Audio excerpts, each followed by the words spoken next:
фронте средь таежных трав. На фронте средь таежных трав сражался партизан отважно.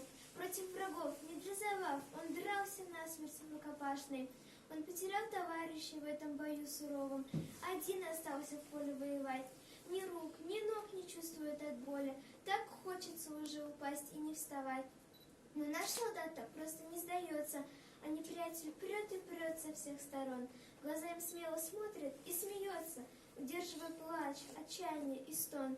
Но, как это бывает часто, над качеством количества взошло. Погиб солдат, воскликнув «За отчизну!» и приложил к земле холодное лицо. Их было около полсотни, а осталось человек 15, да и то не в таком усталом состоянии, как будто не один солдат наш был, а 100. Да, вот такой он, русский дух непобедимый. Вот воля настоящего бойца, но он останется навечно на том поле, а дома дети ждут с войны отца.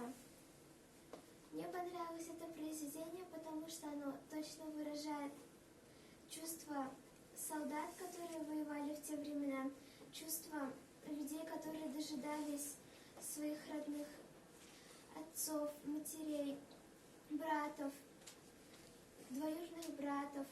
Они рыдали, но они все были за победу.